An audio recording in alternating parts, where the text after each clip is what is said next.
Allô tout le monde! Hello, hello! Bienvenue sur le groupe Facebook. Allô en live sur Instagram, contente de vous voir aujourd'hui. Live coaching, je fais des live coaching ici sur le groupe Facebook depuis environ un an. Sur Instagram, ça fait juste depuis la semaine passée. Donc, dites-moi coucou quand vous êtes là sur Instagram. On va parler d'indicateurs de performance à mesurer, peu importe ton niveau. Donc, si tu démarres en entrepreneuriat, si tu es en croissance, si ça fait plusieurs années, des fois, c'est de revenir à ses bases, hein? Donc, revenir à des indicateurs qu'on peut se fier en tout temps dans la croissance de sa business. Donc, on va parler de ça aujourd'hui. J'aimerais prendre le temps d'introduire un petit peu tout le monde. Allô Chris, j'espère que ça va bien. Allô tout le monde. J'aime ça vous dire un petit coucou. Donc, je veux juste prendre le temps d'introduire la nature de ces lives-ci. Allô Sophie sur le groupe Facebook, contente de vous voir. C'est de vous donner de la valeur gratuitement. Donc, c'est quelque chose que je fais depuis un an, c'est quelque chose que je tiens à faire parce que j'ai l'impression que des formes courtes de contenu, des 30 minutes, pas des 30 minutes, mais des 30 secondes, c'est vraiment pas comme un live. Où est-ce que je peux prendre le temps de donner des exemples, où est-ce que je peux prendre le temps de répondre à vos questions. Donc, utilisez ce support, utilisez cet espace-là. J'ai aidé tellement de clientes sur le groupe Facebook à répondre à leurs questions dans la dernière année sur le groupe Facebook. Puis là, je vous le rends accessible maintenant sur Instagram. Donc, utilisez cet espace-là pour venir me poser vos questions, interagir avec moi, me partager votre réalité. Puis moi, je vais faire la même chose. Je m'engage à vous donner des exemples réels de ma business, de celle de mes clientes. Puis on va s'entraider ensemble à croître des entreprises incroyables.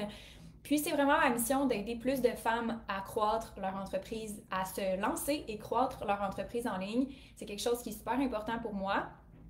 Et en fait, les lives servent à connecter avec vous différemment plutôt qu'un contenu qui est fixe, qui est figé dans le temps. C'est le real life, real thing en live avec vous.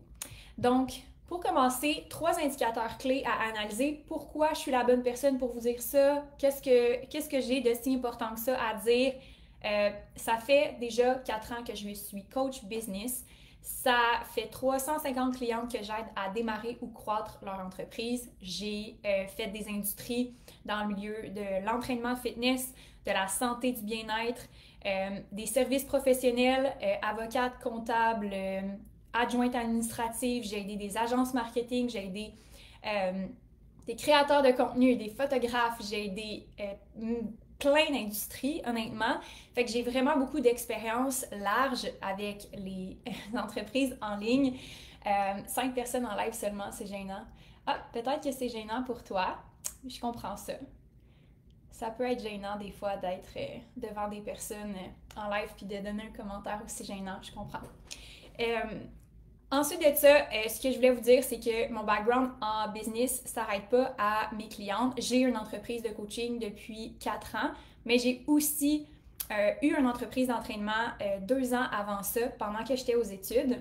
Donc, pendant que j'étais aux études, j'ai lancé mon entreprise, j'ai fait des revenus, j'ai gagné ma vie avec mon entreprise, donc je gagnais mon salaire de mon entreprise comme entraîneur personnel.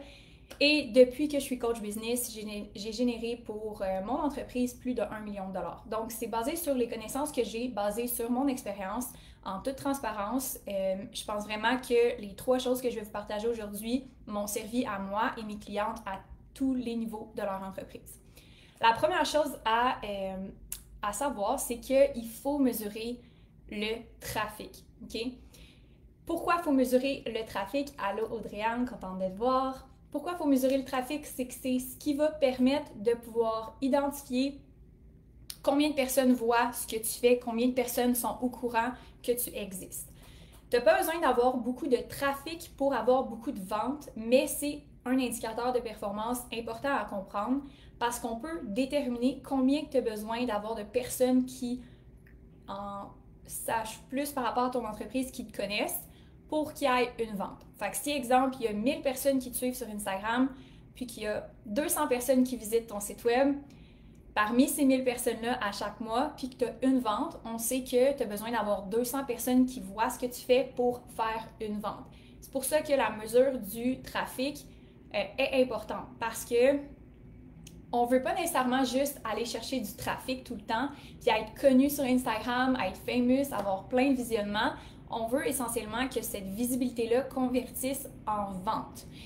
Et pour être capable de déterminer ça, il faut savoir combien qu'on a besoin d'avoir de personnes qui voient ce qu'on fait, qui vont sur le site web ou qui regardent nos médias sociaux pour faire une vente. Fait que ça, c'est la première métrique, puis il y en a tellement qui pensent que il manque de visibilité, mais la réalité, c'est qu'ils le mesurent pas. Fait que, par exemple, ils vont dire « Ah, ben, il manque de visibilité, etc., etc. » On va voir leur Google Analytics pour les statistiques de leur site web. On se rend compte que, par exemple, il y a 200 personnes qui ont regardé leur site web le dernier mois, ce qui est beaucoup, puis potentiellement qu'on aurait pu faire des ventes sur ces 200 personnes-là. Alors, c'est pas nécessairement la visibilité le problème, c'est le deuxième indicateur de performance qui est la conversion. Et la conversion, c'est quoi en fait? C'est le pourcentage de gens qui voient ce que vous faites, qui achètent. Et donc, des fois, c'est mélangeant parce qu'on se dit « Ah, ben j'ai besoin d'avoir plus de personnes qui me connaissent, j'ai besoin d'avoir plus de personnes qui consomment ce que je fais, j'ai besoin d'avoir plus de personnes qui me découvrent sur les médias sociaux. » Mais en réalité, on regarde les statistiques et il y a déjà des gens qui regardent, il y a déjà des gens qui consultent, mais on n'a pas été capable de monétiser ou on n'a pas été capable de convertir ces personnes-là à acheter. Et donc, la deuxième chose à observer en tout temps dans sa business, à tous les niveaux, c'est son pourcentage de conversion. Comment on peut le mesurer? On peut le mesurer de plein de façons. Par exemple, pour mon entreprise, ce qu'on regarde comme taux de conversion, c'est le nombre de personnes qui... en fait, il y a plusieurs taux de conversion à différents stades de notre tunnel de vente, mais par exemple, le nombre de personnes qui cliquent sur la publicité et qui entrent leur courriel. Fait que ça, c'est un taux de conversion qui est dans nos standards environ, je dirais, autour de comme, je pense qu'on a 30%, 35% de conversion. Parmi tous les gens qui cliquent sur le lien de notre publicité, il y en a à peu près 35-40% qui vont entrer leur courriel. Fait que peut-être que j'ai l'impression, exemple, des fois que il n'y a pas assez de monde qui entre leur courriel, bien, ce que je vais vouloir faire, c'est peut-être me dire comment je peux optimiser, comment je peux passer de peut-être 30% à 50% des gens qui cliquent. Bien, peut-être que je vais vouloir optimiser mon texte, peut-être que je vais vouloir rendre mon outil gratuit encore plus intéressant pour que le taux de conversion de gens que j'amène sur ma page convertisse plus. Et là, c'est là que c'est intéressant. Parce qu'il y en a tellement qui focusent sur visibilité, visibilité, visibilité, visibilité, quand ils n'ont pas compris comment convertir. Puis c'est la chose qui, selon moi, est la plus importante, c'est ton taux de conversion. Parce que tu peux avoir 4 personnes qui regardent ton site web, puis ces 4 personnes-là achètent, versus tu peux avoir 2000 personnes qui regardent ton site web, puis personne n'achète. Et c'est ça qui est un mindfuck pour ceux qui commencent parce qu'ils se disent « mais j'ai pas ces 2000 personnes-là, donc c'est normal que je fasse pas de vente ». Tu n'as pas besoin d'avoir 2000 personnes pour faire des ventes. Tu as juste besoin que 2 personnes voient ton site web, puis que ces 2 personnes-là achètent, tu vas faire 2 ventes à la place d'avoir 2000 personnes qui voient ton site web. Maintenant, c'est plus facile, en guillemets, parce qu'il n'y a rien qui est facile, c'est plus facile d'aller chercher des visionnements. Okay? C'est plus facile d'aller chercher du trafic parce que on peut créer du contenu, faire beaucoup de volume, puis finalement, en travaillant vraiment fort, aller chercher du trafic. Mais ça ne demande pas nécessairement beaucoup de skills. Donc, c'est pas nécessairement une compétence de conversion, fait que ça ne demande pas une bonne étude de marché sur la compréhension des besoins de ton client, ça ne demande pas des skills de copywriting, ça ne demande pas une bonne offre ou quelque chose de vraiment pertinent, donc le travail fait pour amener la conversion, ça ne demande pas beaucoup de compétences. Fait que c'est sûr que quand tu commences, peut-être ton réflexe c'est d'aller chercher plein de visionnements ou quand tu es comme en croissance, tu te dis le next step c'est juste plus de visionnement, mais des fois c'est pas nécessairement plus de visionnement, c'est d'optimiser à 10%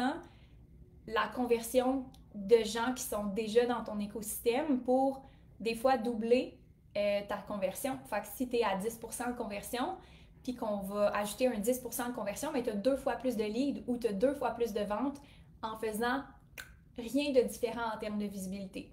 Puis Des fois, c'est le contraire. Des fois, oui, tu as un taux de conversion comme le nôtre en termes de page de vente sur une campagne qui est cold, donc dans un trafic publicitaire que c'est des gens qui ne nous connaissent pas. 30 à 40%, c'est excellent. Est-ce que je pense que je peux faire mieux? Peut-être, sûrement, mais mon leverage ou moi, mon opportunité de croissance est beaucoup plus en termes de visibilité à ce point-ci pour ça spécifiquement. Donc, je veux avoir le maximum de personnes qui entrent sur cette page-là pour laisser leur courriel. C'est là que je vais maximiser le plus mes efforts. Donc, c'est pour ça que je vous dis que c'est important de comprendre c'est quoi ces indicateurs de performance-là, qu'est-ce qu'ils veulent dire, c'est quoi que ça a comme impact, puis quelle action faire pour être stratégique par rapport à nos indicateurs de performance, parce que c'est pas comme on fait plein d'actions puis on espère qu'il y a eu spaghetti qui colle.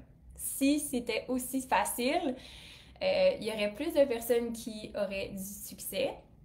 Et c'est souvent ça qui fait que on est comme des poules peut-être dans sa stratégie. On fait plein d'actions, on fait plein d'affaires, mais on prend pas le temps de se demander qu'est-ce qui a le plus d'impact. Est-ce que c'est la visibilité? Est-ce que c'est la conversion? Et je vais finir par un autre indicateur de performance que je trouve vraiment, vraiment pertinent. Peu importe on est où dans sa croissance de business, c'est la rétention. Le monthly recurring revenue, ou peu importe forme de récurrence ou de fidélisation de sa clientèle. Je pense pas que tu as besoin d'avoir nécessairement un offre qui te permet d'avoir des revenus récurrents. Je suis pas en train de te dire de créer un membership, je suis pas en train de te dire de créer une plateforme software pour avoir de la récurrence. Ce qui est important, c'est que tu aies une forme de le mois prochain, je repars pas à zéro. Donc, j'ai une forme de prédictabilité, je sais tout le temps de la misère avec ce mot-là, prédictabilité, je crois, de mois en mois pour te permettre de voir l'évolution de ton chiffre d'affaires à travers le temps et de ne pas recommencer à zéro à chaque mois. Puis pourquoi cet indicateur-là est important, c'est que ça coûte vraiment cher et ça te prend beaucoup de temps à acquérir un client. Fait que si à chaque mois, tu dois recommencer à zéro pour aller rechercher ces clients-là, tu passes 2 fois plus de temps, tu dépenses 2 fois plus d'énergie pour ultimement le même résultat final.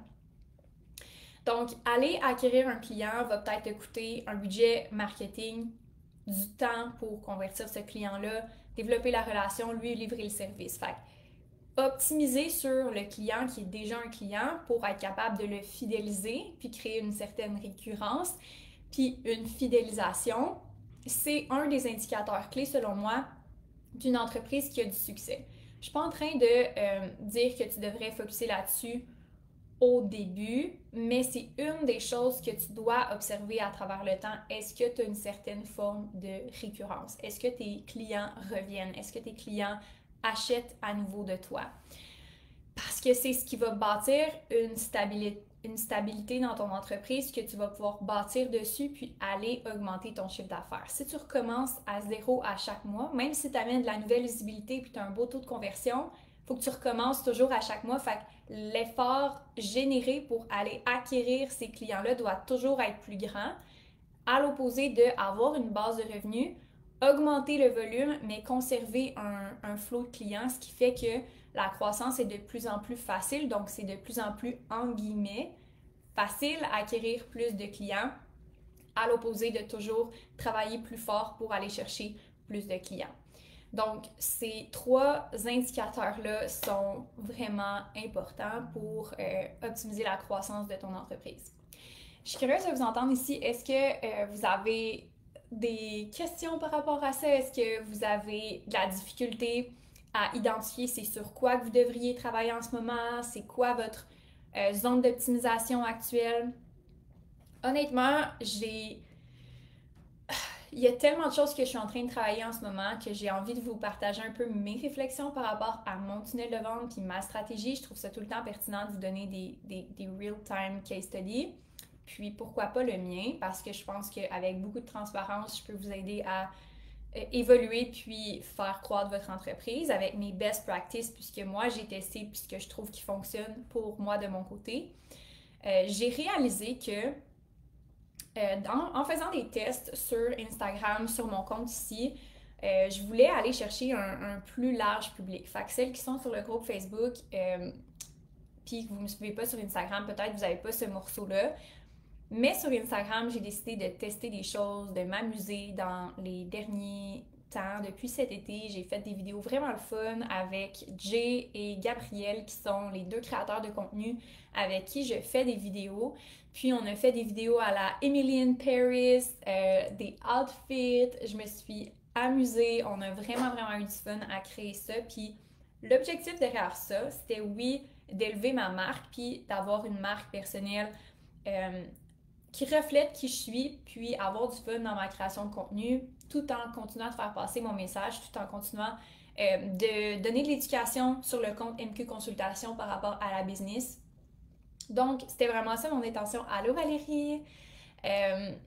C'était vraiment ça mon intention avec la création de contenu sur mon compte, avec ce contenu plus créatif-là. C'était d'avoir du fun, 1, 2, d'investir dans un personal brand qui me reflète mieux pour que vous appreniez à me connaître différemment que la coach business. Et 3, d'aller chercher un public un peu plus large. Donc, l'intention derrière ça, c'était si mon contenu est plus large, donc des outfits, des choses plus... allô, j'espère que ça va bien, France.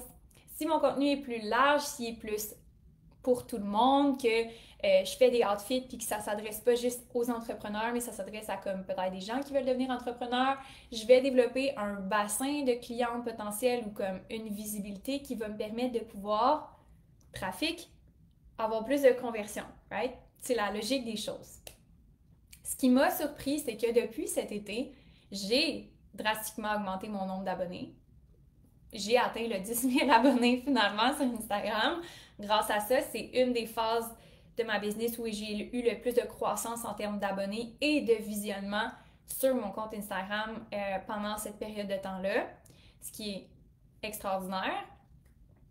Et en même temps, quand je suis allée voir sur les données sur le site web, le nombre de formulaires qu'on a reçus en termes de demande de clientes, en fait, tout ce qui est la liste de clientes qu'on a, des clients potentiels qu'on a dans notre infolette, quand j'ai observé ça, il n'y avait pas nécessairement de grands changements ou quelque chose de significatif pour dire « Ok, oui, ça marche ». C'était pas concluant, c'était pas comme « Ok, ce qu'on a fait en termes de marketing, ça marche en termes de vente ou ça marche en termes de bassin de clients potentiels ». Donc, c'est pas vrai que le trafic, plus de trafic égale plus de ventes, puis j'en suis la preuve même. Ce qu'on a testé est intéressant parce que oui, on est allé chercher plus de gens, puis oui, potentiellement, peut-être éventuellement que ces personnes-là qui me suivent depuis peu longtemps ou depuis cet été, qui vont peut-être être entrepreneurs, peut-être jamais, je vais pouvoir les aider. Mais la réalité, c'est que la plupart vont jamais être entrepreneurs, me suivent maintenant pour peut-être parce qu'elles aiment mes outfits, parce qu'elles aiment mon lifestyle ou les conseils que je partage ou juste mon contenu, mais pas nécessairement pour devenir client. Et c'est une leçon vraiment importante que je veux vous partager que même si j'ai 10 000 abonnés sur Instagram, ça veut pas dire que c'est tous des clients, puis ça veut pas dire que je vais faire plus d'argent, donc plus d'abonnés égale pas plus d'argent. Plus de visionnement égale pas plus d'argent. Est-ce que c'est cool? Ouais. Est-ce que c'est cool de dire que j'ai 10 000 abonnés? Yes, for sure. Mais est-ce que ça change quelque chose pour ma business? Pas vraiment. Est-ce que c'est intéressant pour moi de montrer à mes clientes un case study, puis de leur montrer comment faire pour aller chercher plus de visibilité?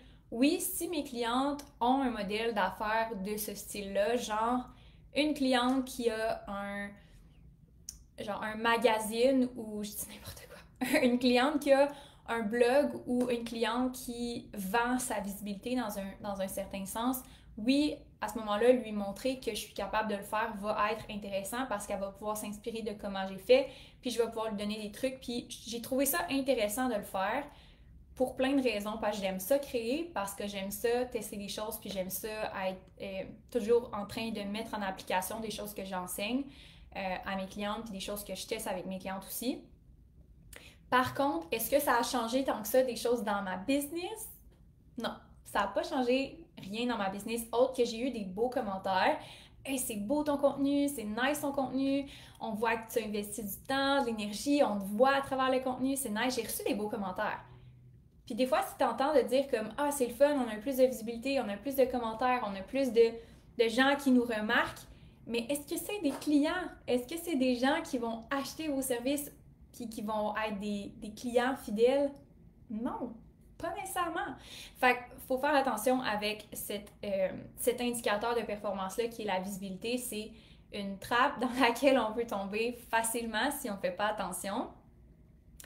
Et c'est pour ça que je focus beaucoup sur la conversion. Fait que des choses que je mesure moi personnellement qui sont vraiment, que j'ai donné un exemple, c'est mon taux de conversion de mes publicités vers une adresse courriel, donc des leads, des clients potentiels.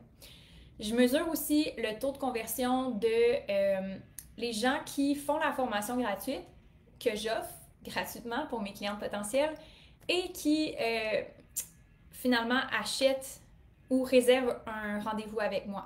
Donc, le pourcentage, mettons, de toute ma séquence, exemple, il y a 6000 personnes qui ont fait la formation. Si sur 6000 personnes, il y a 400 personnes qui ont réservé un appel ou qui ont rempli un formulaire, ben, je fais 6000 divisé par 400, puis là, j'ai mon pourcentage de conversion. Donc, ça, c'est des choses qu'on regarde, puis ça m'intéresse plus que le nombre de personnes parce que c'est plus là que je vais faire les ventes, puis c'est là que ma business va vraiment en bénéficier. Donc, voilà, ça, c'est des choses que je regarde, mais aussi sur les médias sociaux, d'autres choses que je regarde qui sont vraiment plus pertinentes pour moi, c'est le trafic sur le site web. Ça m'indique clairement que mon trafic est qualifié. Fait que si sur X 1000 impressions, fait que je dis, mettons, 100 000 impressions que j'ai sur mon compte Instagram ce mois-ci, j'ai, on va dire, réalistiquement, sur 100 000, mettons que j'ai 1000 visites sur mon site web ce mois-ci qui viennent de Instagram, mais j'ai un taux de conversion de 100 000 divisé par 1000, à peu près 1%. Ça ferait du sens? J'ai-tu un bon calcul mathématique? Je suis incapable de faire des maths rapides. Mais il me semble 100 000, c'est 100. C'est 100? C'est ça? Oh my god. 1000 divisé par... Ok, c'est ça, c'est 1%. My god, mon cerveau a jamais pendant 2 secondes. Je suis la pire pour faire des calculs mathématiques rapides, ça me prend une calculatrice. Puis mon prof de mathématiques du secondaire me dirait, ben non, c'est juste la pratique, t'as juste à te dire que t'es capable. Puis je suis comme, tu sais quoi, j'ai give up ça. Il y a des calculatrices maintenant, je peux focuser mon attention puis mon cerveau sur des choses qui m'apportent plus de satisfaction que de savoir faire ça. Je voulais vous dire, revenons au taux de conversion, que si, exemple, j'ai un taux de conversion de 1% de tout mon trafic vers mon site web, je pourrais voir à l'augmenter. Donc ça serait plus intéressant pour moi d'augmenter ce taux de conversion-là que de dire on va poster plus puis on va juste aller focuser sur créer encore plus de contenu. Pourquoi? Comme je dis, je reviens au point initial. C'est plus facile des fois pour les gens de dire « Ah, ben j'ai juste à créer plus de contenu parce que c'est simple. » Tu sais, c'est comme, j'ai pas à faire quoi que ce soit de stratégique, j'ai juste à poster plus, j'ai juste à faire du volume. Et quoique, oui, c'est intéressant des fois, tu dépenses tellement d'énergie, tu travailles tellement fort pour pas avoir de compétences. La compétence de convertir, c'est de comprendre ce que ton client a besoin d'avoir. Puis ce que ton client a besoin d'avoir, c'est de se faire sentir compris. Puis le skill set de faire passer de quelqu'un qui ne te connaît pas à quelqu'un qui te connaît, quelqu'un qui t'aime, quelqu'un qui achète de toi, est plus importante que la capacité que tu as à ce que les gens te connaissent. Tout le monde peut attirer l'attention. Tout le monde peut avoir plein de views en faisant plein d'actions qui sont soit d'attirer l'attention avec des gros money claims ou d'attirer l'attention avec de quoi d'hyper divertissant ou de quoi de trendy. Tout le monde est capable de faire ça.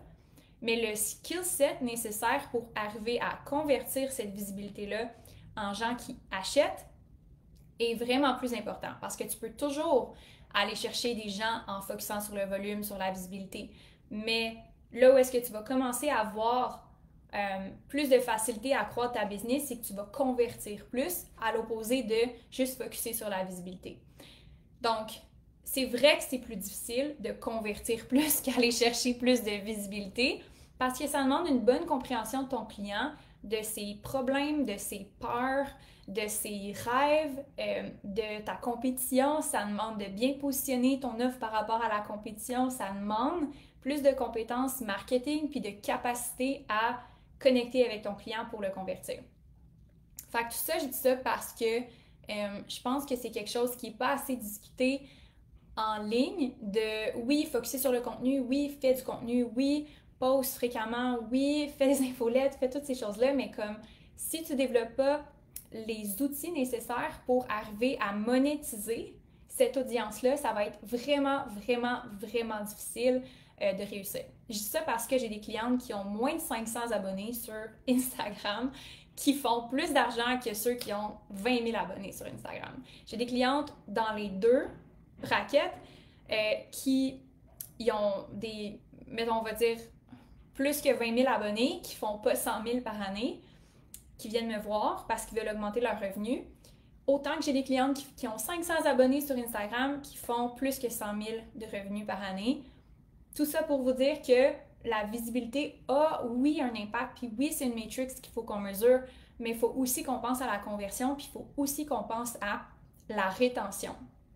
Et la grosse différence entre les clientes qui ont beaucoup d'abonnés puis celles qui n'ont pas beaucoup d'abonnés, mais qui font plus d'argent, c'est qu'elles se concentrent sur la conversion, puis elles se concentrent sur la rétention. Ce qui fait qu'elles ont une business qui est profitable, qui est en croissance, malgré la visibilité, parce qu'elles optimisent les deux autres indicateurs de performance. C'est pour ça que je dis que les trois sont importants, parce qu'ils ont chacun un impact. Puis il y a certaines business qui ont besoin d'un peu plus de un ou de l'autre. Comme, c'est pour ça qu'il faut que tu saches c'est sur lequel prioriser. J'ai des clientes qui ont des offres de volume. Il faut qu'il y ait le maximum de personnes dans leur offre, puis c'est ça leur stratégie. Là, oui, focuser sur la visibilité fait du sens parce qu'à un moment donné, tu ne peux pas convertir plus qu'un certain pourcentage de ton audience. Fait que ça fait du sens que tu te concentres sur la visibilité. Là, je vais juste refaire en le cil parce que je l'ai fait comme rapidement avant de venir en live puis comme de prendre mon café puis ça l'a comme défait mes lèvres.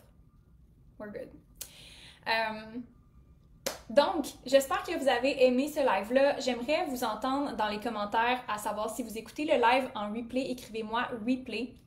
Celles qui écoutez sur le groupe Facebook aussi, si vous écoutez le live en replay, écrivez-moi replay. J'aimerais prendre le temps de vous dire que si vous ne savez pas sur quoi vous concentrer dans votre croissance, c'est normal.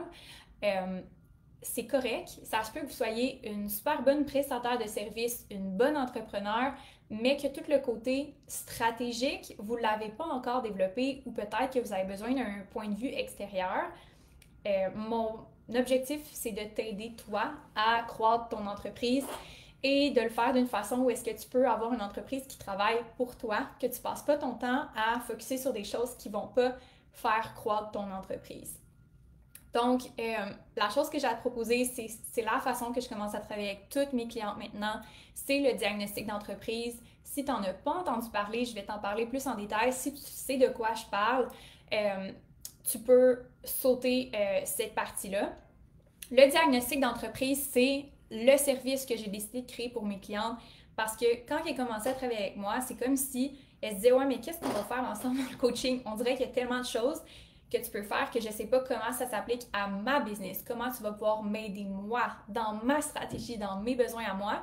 Fait que ce que j'ai décidé de faire, c'est que on va faire un diagnostic qui va analyser ta business au complet, autant ton marketing que tes ventes, que tes opérations, que ton équipe. On va regarder ta structure, tes systèmes en place, puis on va faire une analyse pour regarder c'est quoi les priorités, c'est quoi les urgences, sur quoi qu'on doit travailler. Dans ce diagnostic-là, il y a aussi un plan d'action stratégique. Donc, comment on va faire pour redresser la stratégie pour atteindre ton objectif? Si tu es à 5 000 $ par mois, si tu es à 7 000 $ par mois, si tu es à 10 000 $ par mois, si tu es à 100 000 $ par mois, j'ai des clientes un peu dans tous les spectres, dans tout le range. On va regarder c'est quoi les prochaines étapes pour te rendre là où est-ce que tu veux aller. Tu n'as pas besoin de vouloir doubler ton chiffre d'affaires pour faire le diagnostic. Tu n'as pas besoin d'avoir un objectif de devenir millionnaire pour faire le diagnostic. J'ai beaucoup de clientes qui me disent, est-ce que je dois absolument vouloir avoir une grosse entreprise? Non.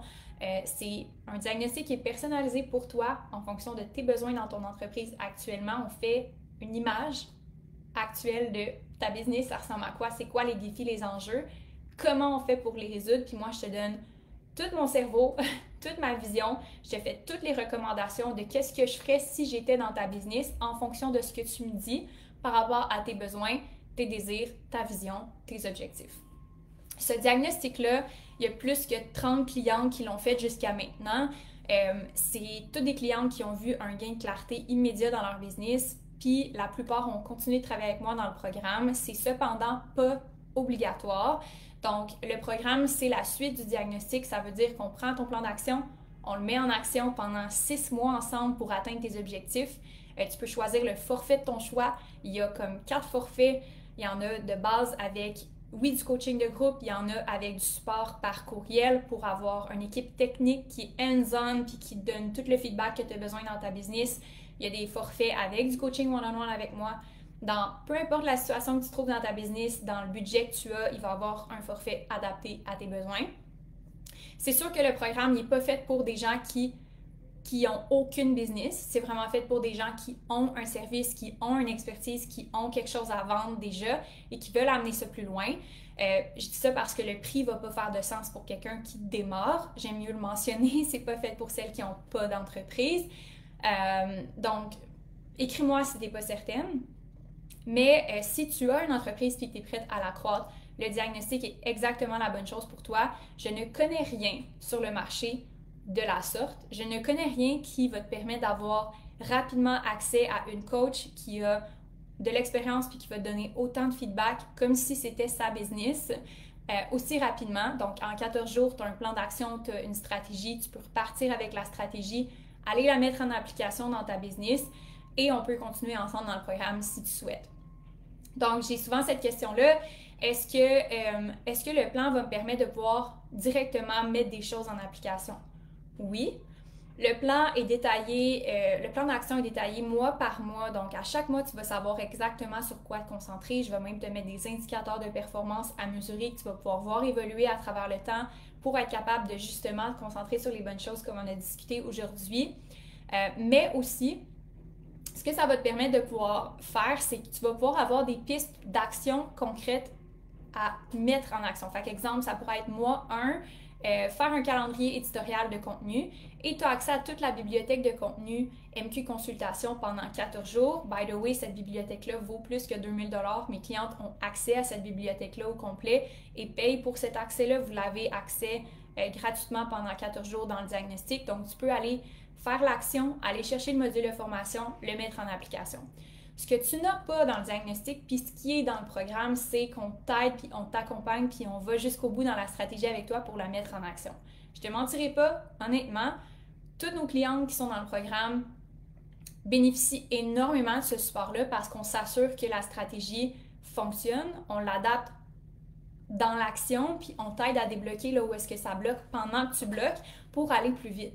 Fait que c'est sûr que si tu veux le faire par toi-même, tu peux reprendre le plan d'action, aller le faire par toi-même, mais les chances sont que ça va être plus long, les chances sont que tu vas bloquer peut-être un petit peu plus. Nous, on va accélérer ce processus-là, on va te prendre en charge, puis on va te guider à travers chaque étape en te parlant chaque semaine. Fait que c'est ça la valeur ajoutée du coaching, je te mentirai pas, oui, c'est fait pour accélérer, oui, c'est fait pour que ça aille plus vite. Maintenant, tu peux le faire par toi-même, tu peux reprendre le plan d'action du diagnostic, puis t'amuser à le faire. C'est sûr et certain qu'il va y avoir beaucoup de stock là-dedans, assez pour que tu puisses commencer puis que tu puisses le mettre en application puis voir des super beaux résultats. Mais ce que tu vas surtout retrouver dans le diagnostic, c'est la clarté, c'est que tu vas savoir où ce que tu t'en vas, puis tu vas arrêter de te concentrer sur qu'est-ce que quelqu'un d'autre fait, sur ce que un autre coach te dit de faire, sur ce que tu penses que tu devrais faire, puis on va juste regarder objectivement ta business dans l'état actuel, puis on va s'entendre sur un plan. Comme ça, tu vas savoir exactement sur quoi concentrer pour la croissance. Donc, j'espère que vous avez aimé le live d'aujourd'hui. Dites-moi un petit coucou quand vous l'écoutez en replay sur le groupe Facebook ou sur Instagram. On se retrouve la semaine prochaine pour un prochain live. Merci d'avoir été là Et bon week-end aussi, profitez-en bien. J'espère qu'il va faire beau. J'espère que je vais pouvoir me reposer dimanche. J'ai une belle journée demain de prévu avec ma famille. On va souper au restaurant pour des fêtes communes. On a mis plein de fêtes ensemble. On va aussi magasiner pour le cadeau de mon copain demain.